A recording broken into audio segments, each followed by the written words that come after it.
सो पढ़ाई में मन नहीं लग रहा है, ओवर थिंकिंग करते रह रहे हैं कि अच्छी परसेंटाइल कैसे लाएं, किसी अच्छे कॉलेज में भी जाना है, ऊपर से पढ़ाई भी बहुत तेज तेज हो रही है, पीछे का रिवाइज भी नहीं हो रहा है और यहाँ तक सर ये गर्लफ्रेंड का अलग चक्कर चल रहा है। कुछ समझ ही में नहीं आ रहा है कि कैसे पढूं कैसे नहीं करूं। Hello everyone, welcome to another video. और इस वीडियो से पहले अगर आपने मेरी पहली वाली वीडियो नहीं देखी है जिसमें मैंने अपने जेईई की जर्नी के बारे में आपसे शेयर किया है कि मेरी जर्नी कैसी थी और कैसी रही है, तो उसकी लिंक मैंने डिस्क्रिप्शन में डाल दिया है। डिस्क्रिप्शन खोले और देखो। इस वीडियो में आपको स्टार्टिंग में बता देता हूँ, हम जब भी पढ़ते हैं तो हमें अपने नंबर ऑफ आवर्स नहीं बढ़ाने। हम स्टूडेंट हैं, हमें इफिशिएंसी से काम लेना, हम अपने दिमाग से सोचना है, समझना है, सब चीज करना है। तो हम नंबर ऑफ आवर्स पे फोकस नहीं करेंगे, क्योंकि जब हम पढ़ते हैं और नंबर ऑफ आवर्स पे फोकस करते हैं ना, तो हमारा ध्यान जाता है कि हाँ मैंने 4 घंटा पढ़ा है, 4 घंटा और पढ़ना है। भाई वो हम लोग खींचते हैं चीजों को कि 4 घंटा और पढ़ना है, हमें चीजों को नहीं खींचना। हमारी जितनी लिमिट है 6 घंटा की, 6 घंटा से थोड़ा करो, 6.5 घंटा करो, फिर 7 घंटा करो, ऐसे ऐसे करो। और चीजें करो तो एफिशिएंसी के साथ करो, जब तक आपका मन कर रहा है तब तक करो। हमें नंबर ऑफ आवर्स नहीं बढ़ाने, हमें टाइम पे फोकस ज्यादा नहीं करना, हमें कम ही पढ़ना है, कम समय में ज्यादा चीज को कवर करना है। और इस चीज के लिए मैंने वीडियो में हर जगह छोटी छोटी बात आपको बताई है, उसे आप बारीकी से पूरी वीडियो को एंड तक देखना, तब आपको वो चीजें समझ में आएगी। राइट। सो अगर हम लोग बातों को ज्यादा इधर उधर ना घुमाएं तो सीधा टू दी पॉइंट बात करते हैं।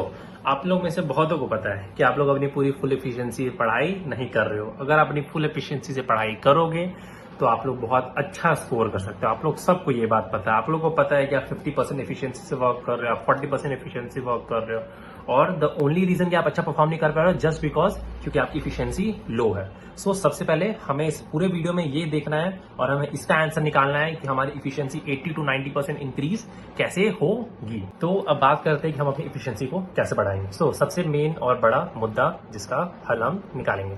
पहली चीज, हमारी क्या प्रॉब्लम है। The only problem which we have is us, ourselves. हमने ऐसा सुना है ना, the most important problem which you have is you yourself.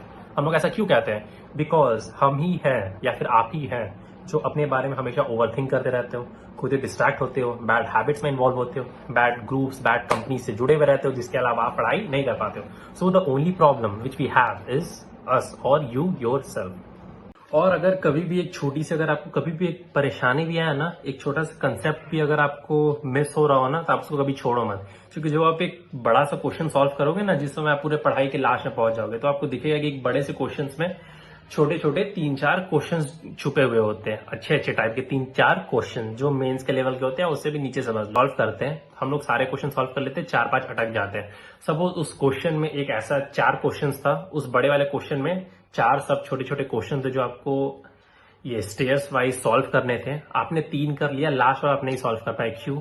क्योंकि 3 आपने जिस समय छोटे छोटे क्वेश्चन सॉल्व किए थे तो आपसे सॉल्व हो गया था, और जिस समय वो बड़ा वाला जो एक और चौथा नंबर वाला जो क्वेश्चन था छोटा सा, वो सॉल्व करना था, आपसे नहीं हुआ था और आपने उस चीज को छोड़ दिया था। वो आपने क्वेश्चन छोड़ दिया, आपका वो छोटा सा कंसेप्ट छूट गया। अब वो कंसेप्ट जब भी जिस जिस भी क्वेश्चन में आएगा, वो सारे आप क्वेश्चन छोड़ दोगे, लिटरली छोड़ दोगे। एक्सपीरियंस होकर बता रहा हूँ, मेरे फ्रेंड्स भी छोड़ देते, सब छोड़ देते, क्योंकि वो आपको आता ही नहीं ना। आपको इतने बड़े क्वेश्चन में पूरा क्वेश्चन आता है, 95% चीज आता है, बट 5% चीज नहीं आता है, आपने छोड़ दिया। ऑब्वियसली आप छोड़ोगे। द मेन इंपॉर्टेंट चीज कि कभी भी आपको डाउट आए, कोई भी चीज अगर आपको समझ में ना आए, आप डाउट काउंटर्स जाओ, नहीं पता यूट्यूब पे एक छोटी सी 1 मिनट की वीडियो देख लो, अपने दोस्त से पूछ लो, कलीग से पूछ लो, आपके बड़े भाई बहन उनसे पूछ लो, किसी टीचर से पूछ लो। वो डांटते हैं, वो थोड़े रूड होते हैं, कोई बात नहीं, बट पूछ लो, वो बहुत इंपॉर्टेंट है। बट मैं बता रहा हूँ, मैंने नहीं पूछा था, तभी मैं आपको बोल रहा हूँ कि पूछ लो, बहुत इंपॉर्टेंट है।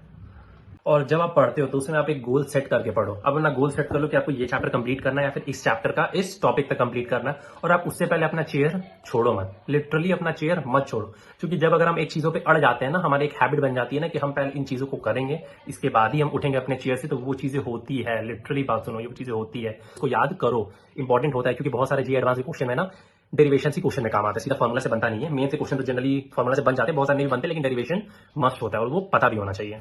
जो चीज मैंने आपको बताया उसको आपको एक दिन नहीं करना, उसको हर रोज रिपीट करना है। जिस समय आप क्लास में हो, फुल्ली फोकस्ड होकर लेक्चर देखो, घर आओ, उसको रिवाइज करो, उससे रिलेटेड सारे क्वेश्चन सॉल्व करो। जिस समय आप रात में सो रहे हो, तो रात में सोने से पहले अपने बैक वाली चीजों को रिवाइज करो, सक्सीड करना है। तो सबसे मेन इंपॉर्टेंट चीज इज रिवाइज, क्योंकि जिस समय हमारा चैप्टर चलता है, हमारी पढ़ाई होती है, हमारे दिमाग में सब चीज जाते जाते हमारे दिमाग में सब कुछ घुसता जाता है, हम लोग को समझ में भी आता है, हमसे क्वेश्चन भी सॉल्व होते हैं। लेकिन जैसे ही 15 दिन पास होता है, 1 महीना पास होता है, धीरे धीरे कंसेप्ट जाते जाते हैं, याद नहीं रहते हैं।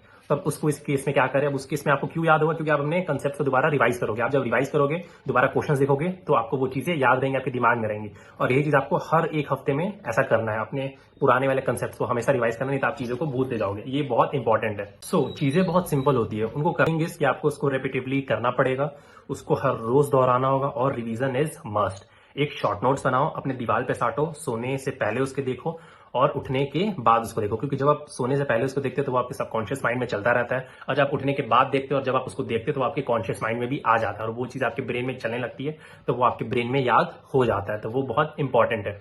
और चीज को एकदम फुल्ली अटेंटिवली देखो। जैसे अभी मैं आगे वीडियो में आपको एक स्टोरी भी शेयर करूंगा कि मैंने कैसे अपना कंपैरिजन अपने फ्रेंड्स से दिखाया है, वो भी मैं आपको दिखाऊंगा कि मैं क्या करता था, मेरा दोस्त क्या करता था। सो सबसे पहले कर सकते हो तो आपको पहले हर रोज सुबह और रात में, आप एक टाइम भी कर सकते हो, आप दोनों टाइम भी कर सकते हो, आपको एक 15 मिनट का नाम जाप करना पड़ेगा। नाउ व्हाट इज नाम जाप? नाम जाप फॉर एग्जाम्पल, आप किसी भी भगवान को मानते हो, शिव जी को मानते हो, शंकर शिव जी बोल लो, या शंकर जी बोल रहा है, फिर कृष्ण जी बोल लो, राधे बोल लो, कृष्ण बोल लो, कुछ भी बोल लो, उसको आपको नाम सुनना है। राम राम राम राम राम, कृष्ण कृष्ण कृष्ण कृष्ण। और इसी को आपको 15 मिनट तक करना, अपने माइंड को फ्रेश करने के लिए। सबसे मेन और इंपॉर्टेंट चीज। और दूसरी चीज, जिस समय भी हम लोग की लेक्चर चल रही है या फिर जिस समय भी हम लोग पढ़ते हैं, तो हमें क्या करना है कि हमारा फुल्ली फोकस दिमाग रहना चाहिए अपने लेक्चर के ऊपर। क्योंकि मैंने एक चीज देखा, मेरा एक फ्रेंड था, मैं भी था, मैं क्लास में हंसी मजाक करते रहता था, मैं ज्यादा लेक्चर पे ध्यान नहीं देता था, जिसकी वजह से मैं अपने रूम पे आता था तो मुझे उन चीजों को फिर से देखना पड़ा था। मुझे इनफैक्ट याद नहीं रहता था कि क्लास में क्या चला था, जस्ट बिकॉज क्योंकि मैंने कंसंट्रेट नहीं दिया। राइट। और जो मेरा फ्रेंड था उसी जगह, मेरा एक फ्रेंड था, तो वो क्या करता था, क्रिश पालोटिया नाम उसका, तो वो क्या करता था कि वो क्लास में फुल्ली फोकस होकर देखता था, और जब वो फुल्ली फोकस होकर देखता था, वो लिटरली घर आके उन चीजों को रिवाइज भी नहीं करता था, लिटरली रिवाइज भी नहीं करता था, और जाके सारा क्वेश्चन सॉल्व भी कर लेता था। उसको जो होमवर्क मिलता था वो बिल्कुल भी रिवाइज नहीं करता था, कॉपी वगैरह कुछ नहीं खोलता था, सारा क्वेश्चन सॉल्व कर लेता था। जस्ट बिकॉज क्योंकि जिस समय लेक्चर चल रहा था उसका पूरा दिमाग, पूरा माइंड, पूरा फोकस फुल्ली लेक्चर पे बेस्ड था। वो सबसे इंपॉर्टेंट चीज है। और मैं आपको बोलूं तो जिस समय आपका लेक्चर चल रहा है उस समय आप अपनी लेक्चर एकदम अच्छे से अटेंड करो, उसको अच्छे से देखो। जिस समय आप रूम पे आ जाओ तो सबसे पहले आने के बाद आपको रेस्ट करना है, कर लो, या फिर उसके बाद अपने लेक्चर को आप देखो। मतलब आप लेक्चर क्या ही देखोगे, आपने नोट्स बनाए हुए हैं, आप अपने नोट्स को देखो। नोट्स को देखने के बाद आपको जितने भी एक्सरसाइज के क्वेश्चंस हैं आप उनको करो। आपको अगर कुछ समझ में नहीं आता उसको सर्कल मार्क करो, अपने रिस्पेक्टिव टीचर से जाकर पूछो कि क्या डाउट है। अगर आपको कुछ कंसेप्ट समझ में नहीं आ रहा है तो उसको उसी दिन सॉल्व करो। अगर कुछ समझ में नहीं आ रहा तो उसी दिन सॉल्व करो, क्योंकि वही मेन चीज की जब आपको डाउट है, जहां आपको दिक्कत हो, आप तुरंत उस चीज को सॉल्व करो। अपने दोस्त से पूछो, अपने फ्रेंड से पूछो, अपने किसी भी अपने भाई से पूछो अगर आप वो जानता है, अपने टीचर से पूछो, डाउट काउंटर्स पे जाओ, या फिर यूट्यूब पे वीडियो देखो। और जब आप यूट्यूब पे वीडियो भी देखोगे तो कैसे देखोगे, ऐसा नहीं कि किसी भी वीडियो में जंप कर जाओगे, क्योंकि आप जब एक बार सर्च करोगे तो आपको 10 वीडियोस 20 वीडियोस दिखेगी। आपको जिस टॉपिक में डाउट है आप उसी की वीडियो देखो, जो सबसे छोटी हो, 1 मिनट की हो, मैक्स 5 मिनट की हो, वैसी वीडियो देखो। और हाँ, अगर आपको मेरी वीडियो पसंद आई हो तो इसे लाइक करना, शेयर करना और सब्सक्राइब करना। और ऐसे ही मैं छोटी छोटी वीडियोस डालते रहूंगा, और जब मैं कॉलेज भी जाऊंगा तो वहां पे भी छोटे छोटे ब्लॉग्स बनाता रहूंगा, और टाइम टू टाइम आपको वीडियो बनाकर डालता रहूंगा।